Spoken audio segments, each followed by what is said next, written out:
Hello and welcome to another Anatomy of a Lyric. And this time we're looking at the 70s hit Escape, otherwise known as the Pina Colada song. You may have recognised it. Released in 1979 by Rupert Holmes, real name David Goldstein, and did rather well. In fact, little known thing, was the last number one of the 70s in the United States. Didn't do quite so well in the UK, only reached number 23, but what do we know? So today I'd like to look at some of the charming lyrics of Escape. I've got the words here. And it finds our protagonist looking for a bit of excitement in his life, feeling trapped in a somewhat stale relationship. And so the song tells us how, in pursuit of his daydream, he puts out a personal advertisement in the local paper. Now, obviously, if you did that these days, you would be absolutely no use whatsoever. I mean, you might catch the eye of someone looking for a 1980s tape recorder or a slightly broken children's bicycle, by which I mean a bicycle that's slightly broken and for a child, as opposed to a bicycle for a slightly broken child. Although that in itself could make quite a whimsical song also. Anyway, back in 1979, it was perhaps a valid strategy for attracting a partner. So let's look at what he wrote. And of course, it starts with, "If you like pina coladas." Now, I don't know about you, but if I were looking to set out key criteria in the selection of a soulmate, of all the personal characteristics, I probably wouldn't start with an affection for pina coladas. Seems a bit trivial. Of course, I guess he was seeking to conjure up a tropical daydream adventure, but each to their own. And then next on the list is, if you like, getting caught in the rain. I mean, surely no one actually enjoys getting caught in the rain. You might enjoy being in the rain if you're prepared for it, properly dressed. But getting soaked through in a t-shirt or a summery dress and you're chilled to the bone and saturated and miserable. Not nice, is it? It seems a bit odd.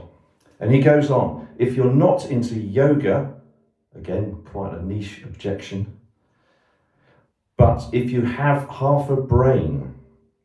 Now that is either downright insulting or he is literally looking for someone with half a brain.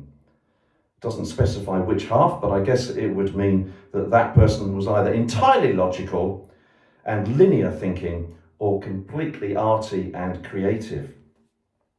And a combination would seem appropriate for most people, so again, a little strange. Next on his list, if you like making love at midnight. Well, to be honest, that is quite late, isn't it? I mean, Midsummer Murders is done by 10. And then you maybe have a cup of tea, but it's still a long time to fill in without nodding off. But actually it gets worse because the whole line is, if you like making love at midnight in the dunes of the Cape.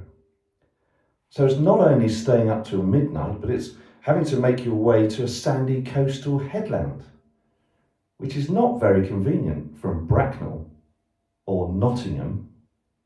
Hey-ho. And then he finishes, I'm the love that you've looked for, write to me and escape.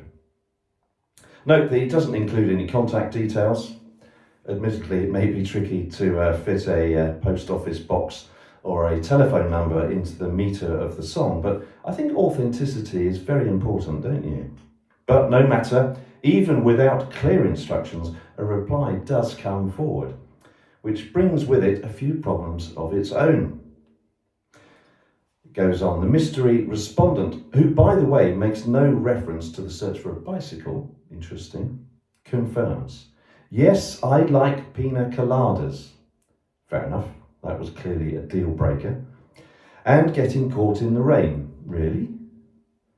I'm not much into health food. There's a bit of a red flag there, perhaps, and not a direct response to the question, unless she misread yoga as yogurt. I am into champagne, she says, which, combined with the penchant for pina colada, does make one question her relationship with alcohol. worth keeping an eye on that. And she continues, "I've got to meet you by tomorrow noon." Now, leaving aside the potential confusion about when tomorrow is, the day after she wrote or the day after the reply was received, and actually by tomorrow noon could mean any time up until noon, which could entail hanging around for several hours. It's all a bit vague, but leaving that aside, this is a little concerning. "I've got to meet you by tomorrow noon." Why? Is she due in court on a murder charge? Is she planning to leave the country for reasons that are not entirely clear? I'd be worried. In any case, "I've got to meet you by tomorrow noon and cut through all this red tape." I mean, there's not a lot of red tape involved, is there, really? The original ad didn't, as far as we know, specify a series of forms to be completed, perhaps a number of screening interviews and a safeguarding declaration. Although, to be honest, that might have been quite sensible given what we now know. But tape does rhyme with escape. So that's handy as far as the song goes. And she closes with, "At a bar called O'Malley's, where we'll plan our escape."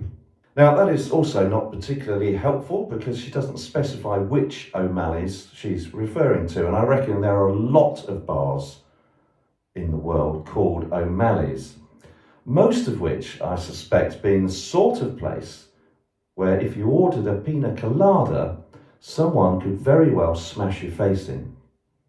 But hey ho.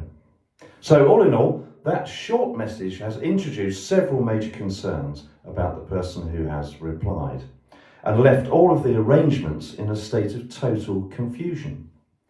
What started off as a frothy daydream of escapism has morphed into a logistical nightmare and the prospect of meeting up with a murderous lunatic. But, of course, in the end it's all okay. They managed to meet up during the extended timing window and at the correct bar, and it turns out to have been his wife all along. Oh. So there you go. Another exciting lyrical journey. As ever, I do hope that this analysis won't stop you enjoying a 70s pop classic, or indeed, a Pina Colada. Cheers.